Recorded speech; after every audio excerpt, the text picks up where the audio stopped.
Então, pessoal, agora vamos para a penúltima questão do capítulo 1 do livro de termodinâmica do professor Mário, que fala o seguinte: suponha que o gás do problema anterior, do problema 3, sofra uma expansão quadristática diabática a partir de um estado de referência V0, P0 do diagrama de Clapeyron.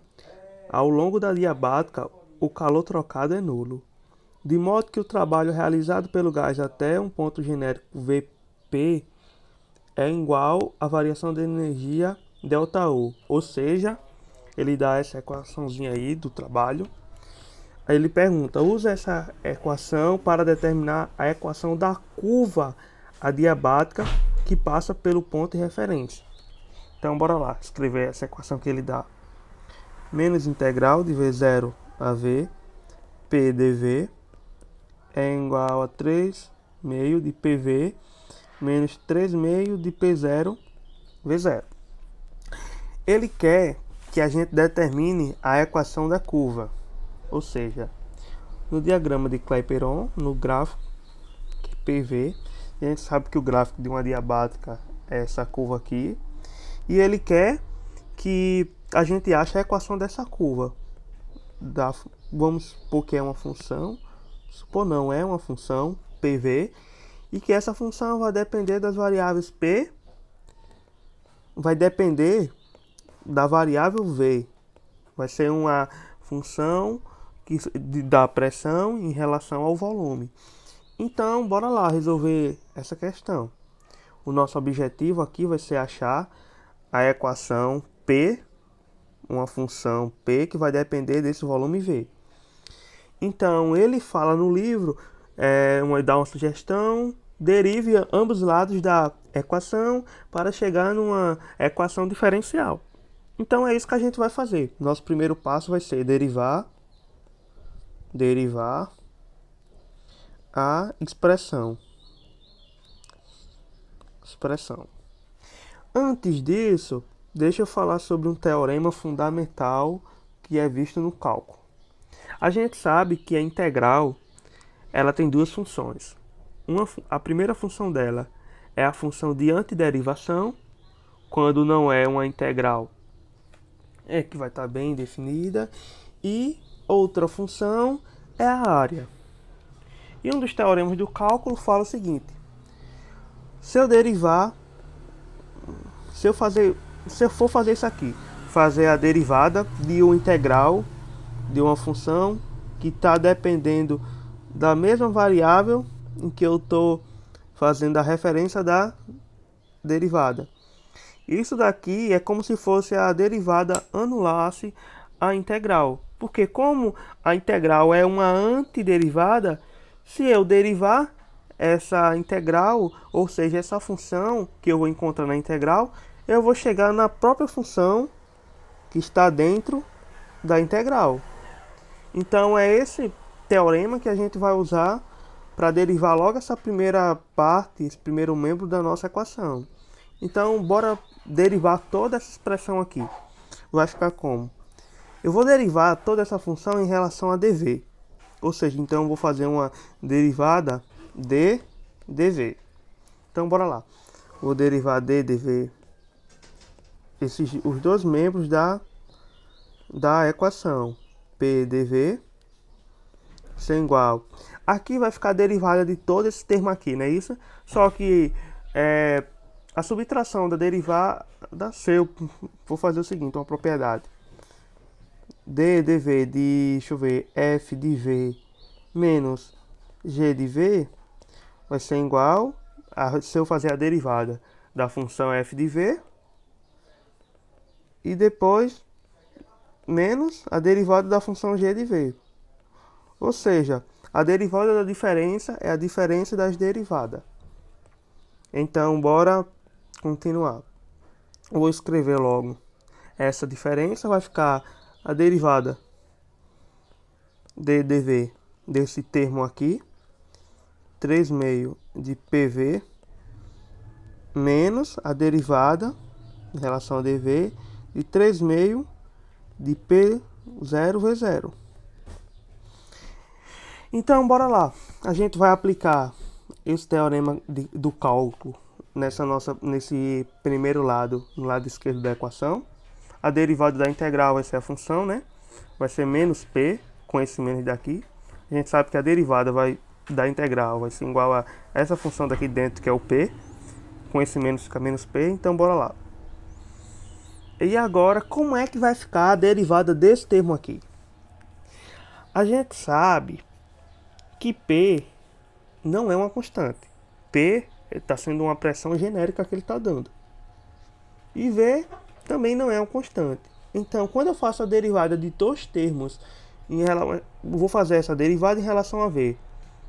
Vou fazer a derivada de dois termos em que os dois variam, eu vou usar derivada implícita. Entendeu? Eu vou usar uma técnica matemática chamada de derivada implícita. Então, como é que vai ficar isso aqui? Vou botar esse 3,5 para fora da derivada, que é uma constante, né? Vou repetir, vai ficar d, dv, pv. Vou fazer essa integral aqui embaixo. Menos a derivada desse termo aqui. Só que P0, V0 é a pressão no ponto inicial e o volume no ponto inicial. São constantes, né? Porque a pressão nesse ponto, o volume nesse ponto, e 3,5 é uma constante também. Logo, a derivada de uma constante é zero. Então, beleza. Eu vou fazer aqui embaixo essa derivada implícita. Vou fazer essa derivada de dv, de pv aqui embaixo. Como é que vai ficar? Sabemos que... Como é que faz a derivada do produto? É a derivada da primeira vezes a segunda, não é isso? Então vai ficar dp dv, derivada da primeira, que é p, vezes a segunda, que é v, mais a derivada da segunda, que é dv, vezes a primeira, não é isso? Fica dp, dv, vezes v, mais dv sobre dv é 1, né? Mais p. Então, bora substituir tudo isso nessa nossa equação aqui. Vai ficar menos p, que é igual a 3,5. O 3,5 vai multiplicar toda essa parte aqui. Vai ficar 3,5 de dp dv mais 3,5 de p. Vou mandar esse termo para o outro lado. Vai ficar menos p menos 3,5 de P igual a 3,5 de dp dv. Não é isso? Menos P menos 3,5 de P vai ficar menos 5 sobre 2P é igual a 3,5 de dp dv. Não é isso? Posso cancelar o 2 e eu vou chegar numa equação diferencial que vai ficar da seguinte maneira. Eu vou chegar numa equação diferencial. Opa, aqui faltou o V. Faltou o V aqui, porque é dp dv vezes V. Então, aqui eu vou ter um V. É isso aqui, eu vou ter um V. E então, eu vou chegar numa equação diferencial. Então, o que eu vou fazer? Eu vou deixar de um lado da equação tudo que está dependendo de V e vou deixar do outro lado da equação tudo que está dependendo de P. Então, o que eu vou fazer? Eu vou fazer o seguinte, vou passar o 3 dividindo, vai ficar menos 5 sobre 3. Vou passar o dv multiplicando, dv, e passo o v dividindo. Não é isso? E vai ser igual a dp, e vou passar o p dividindo. Ou seja, o que eu estou fazendo aqui? Eu estou deixando os dois lados da equação com as mesmas variáveis. Por que eu estou fazendo isso? Porque se eu conseguir fazer isso, eu posso integrar dos dois lados. Esse método é chamado método da separação de variáveis, que consiste no método em deixar nos dois lados da equação as mesmas variáveis. Beleza? Então, o que é que eu faço agora? Simplesmente integro dos dois lados da equação. Integro esse lado, integro esse lado. Vai ficar como? Aí vai ficar menos 5 sobre 3. Aí vai ficar integral de dv sobre v, que vai dar ln de v. E nesse lado vai dar integral de dp sobre p, é ln de p. Sim, e outra coisa.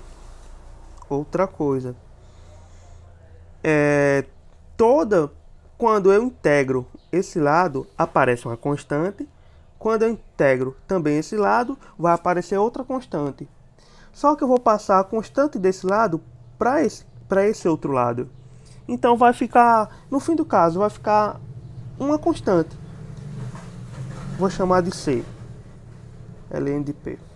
Porque quando eu integro uma função, vai dar o resultado da integral mais uma constante. Mas cadê a constante desse termo?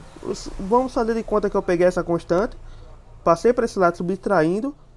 Quando eu subtrair essa constante com a constante que vai dar nesse lado, deu C. Bora supor. Isso é correto, fazer isso. E agora, então, chegamos nisso daqui. Então, o que a gente vai fazer? A gente vai aplicar a função exponencial nos dois lados da equação. Vou inverter as igualdades, vai ficar exponencial de ln de p é igual a exponencial de menos 5 ln de v mais c. Uma propriedade do logaritmo. Se eu tenho uma constante a na frente de um logaritmo assim, eu posso passar essa constante para potência em cima do x. Fica ln de x elevado a a. Então é o que eu vou fazer aqui. Então, outra propriedade, a exponencial do ln de p é igual à própria função p, é igual ao logaritmando. Por quê? Porque a base do ln é o número e. Então, o que a gente faz? Exponencial de ln de p é o e, e vai ser igual ao exponencial, vou fazer essa propriedade, jogar para cima, vai ficar ln elevado a ln de v menos 5 sobre 3 mais c. Aqui vai ser p, aqui vai ser p. E o que eu vou fazer agora? Eu vou abrir essa propriedade. A gente sabe que quando eu tenho mais ou menos assim, uma potência elevada à soma de dois expoentes, eu posso transformar no produto. Isso porque consiste na propriedade que produto de potência de mesma base, repita a base, somos expoentes. Então é o que eu vou fazer. Vai ficar exponencial de c vezes exponencial do ln de v menos 5 sobre 3. P vai ser igual a exponencial de c vezes a exponencial do ln vai ser o próprio logaritmando, v de menos 5 sobre 3. E a gente sabe que esse termo aqui, exponencial de c, é uma constante, não é isso? Porque o e é uma constante e o c também é uma constante. Então, uma constante elevada a uma constante é uma constante. Eu vou chamar de k, essa constante. Logo, nós chegamos no resultado final. P é igual a constante vezes v menos 5 sobre 3. Então, essa vai ser a nossa equação da adiabática no nosso processo. Então é isso aí, galera.